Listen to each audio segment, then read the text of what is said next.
Ya, selamat pagi teman-teman. Saya ingin nanggapin pandangan dalam sebuah webinar tentang program organisasi penggerak dari Kemendikbud yang dipermasalahkan 3 organisasi besar, katanya organisasi besar, yaitu salah satunya adalah PGRI. Ya, jadi mereka mengatakan dari awal bahwa POP ini punya masalah besar. Kita nggak tahu masalahnya apa, tetapi mereka katakan adanya organisasi-organisasi siluman.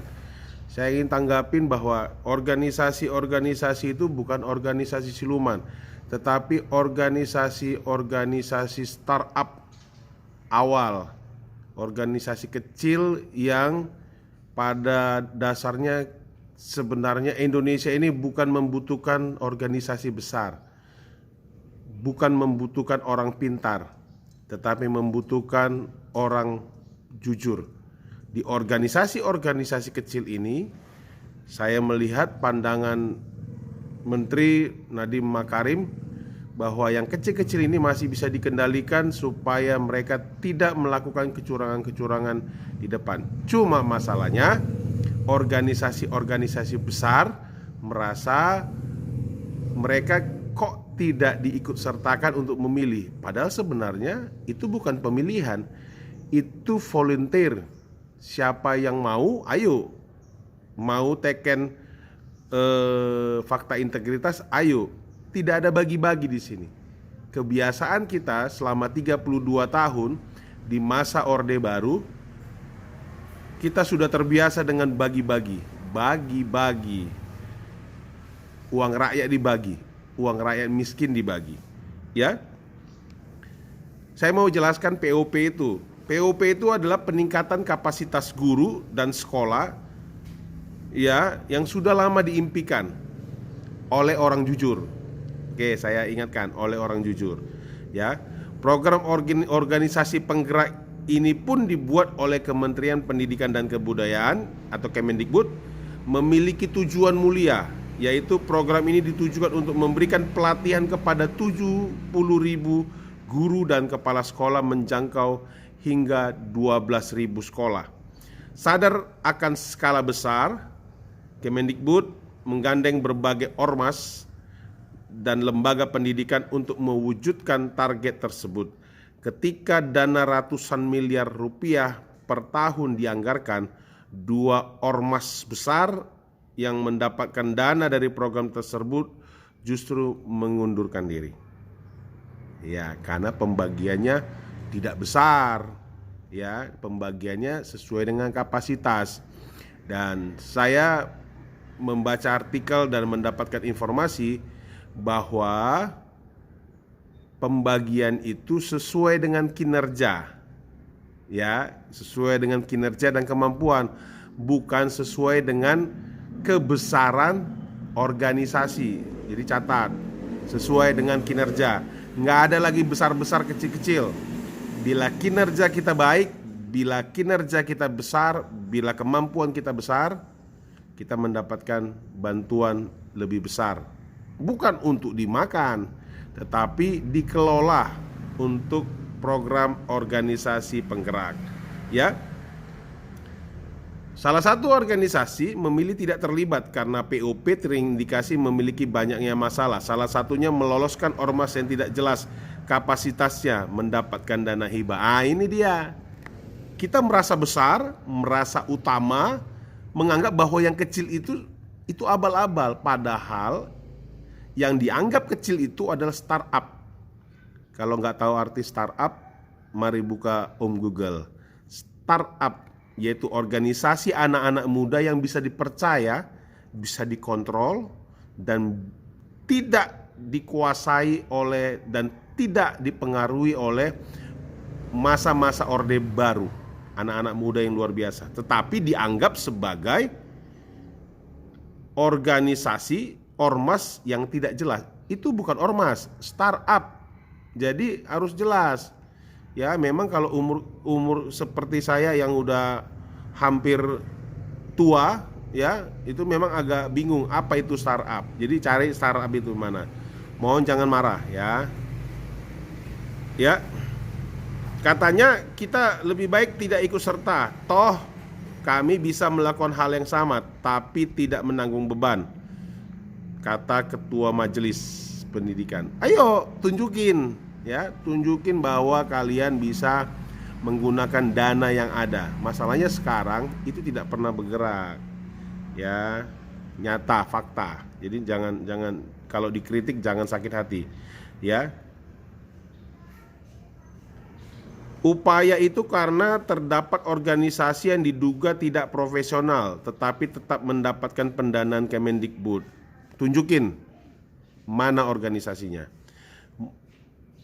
Mereka enggan terlibat dengan program yang tidak transparan dan memiliki indikasi bermasalah. Nah, siapa yang tidak transparan? Iya kan?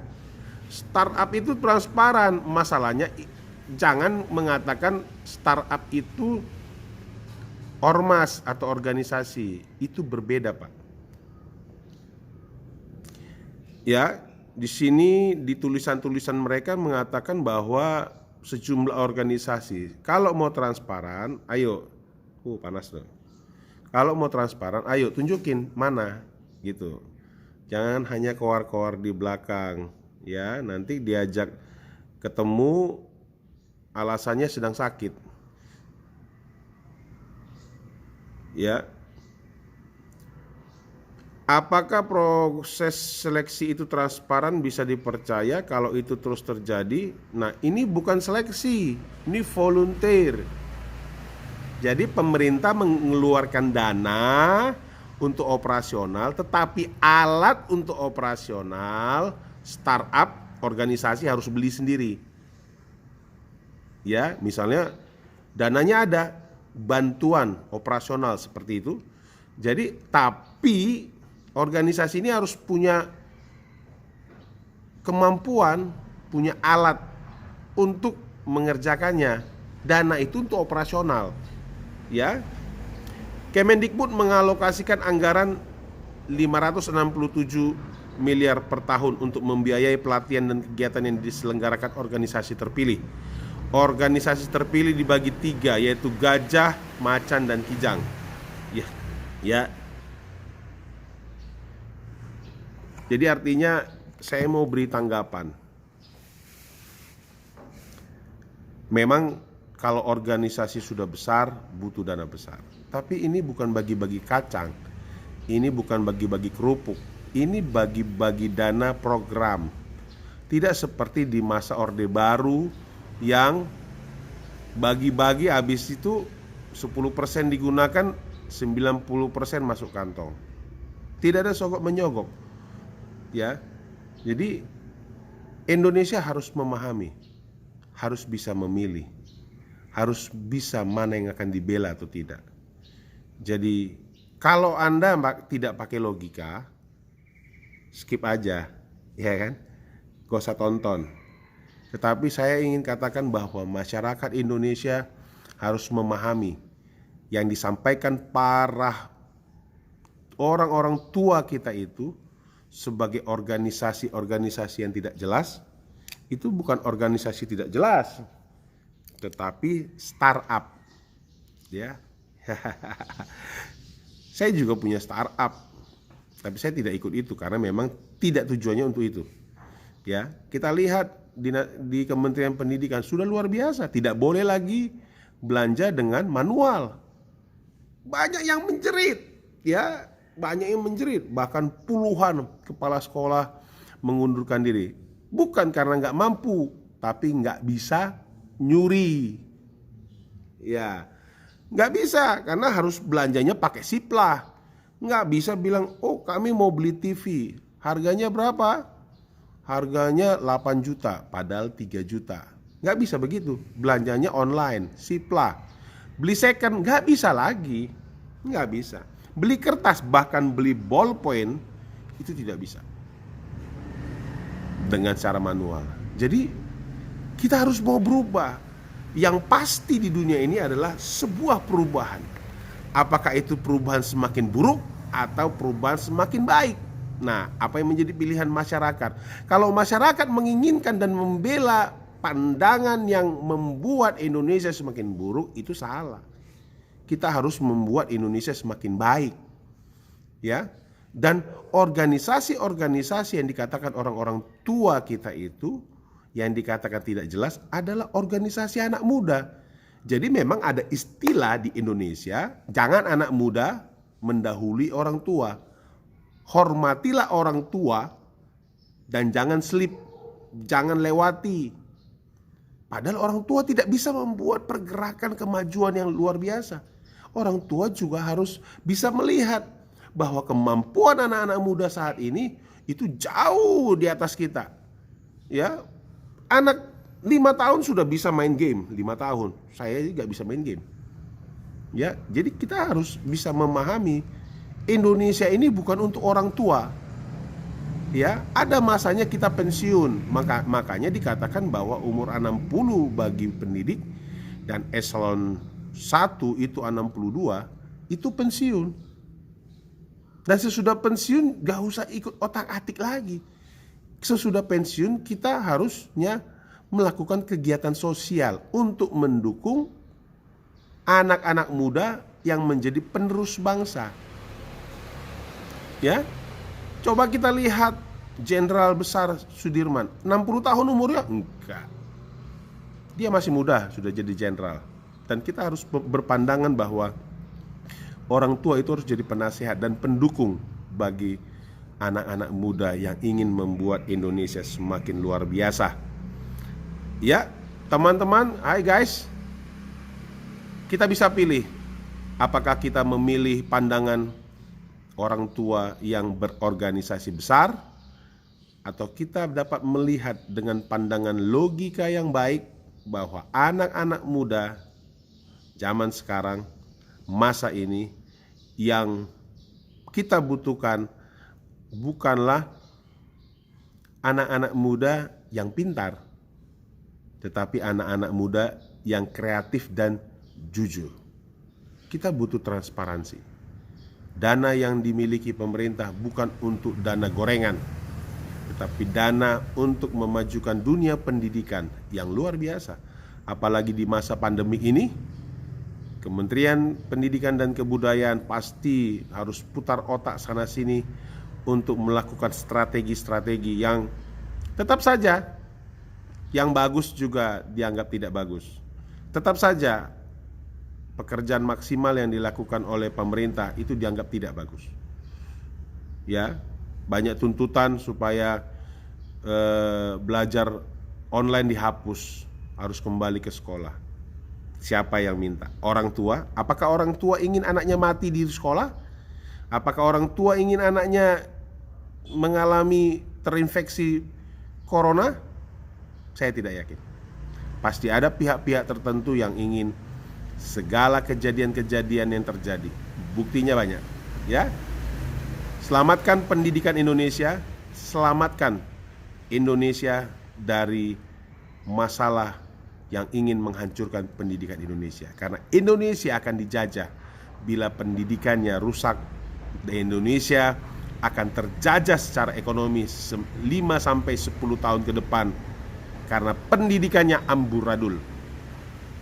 Dan pendidikan Indonesia akan hancur kalau ada pembesar-pembesar yang ingin menguasai pendidikan Indonesia seperti di zaman dahulu. Kita harus mencurigai adanya mafia-mafia yang tidak ingin kehilangan dana-dana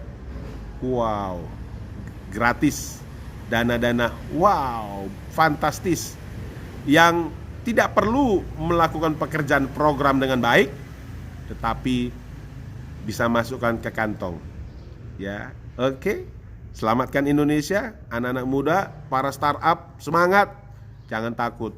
Kami orang-orang tua dukung kalian dengan luar biasa. Jangan dengar itu yang 3 organisasi besar itu. Para pendidik juga tidak mengakui. Mafia mereka juga banyak. Jual kartu, ya kan, kartu anggota. Jual iuran. Apa pergerakan mereka di masa pandemik ini? Tidak ada. Tidak ada. Cuma mau cari kekayaan melalui organisasi pendidikan. Terima kasih. Ya, Tuhan memberkati Indonesia. Tuhan memberkati pendidikan Indonesia. Dan saya percaya di masa ini Indonesia butuh orang jujur dan kreatif. Tidak harus pintar-pintar amat, tetapi kau harus jujur. Karena Indonesia butuh transparansi yang hebat. Terima kasih. Selamat pagi dari Kota Medan. Saya ucapkan selamat pagi. Mohon maaf bila kata-kata saya menyinggung. Saya ingin menyampaikan bahwa kita orang tua harus dukung anak muda.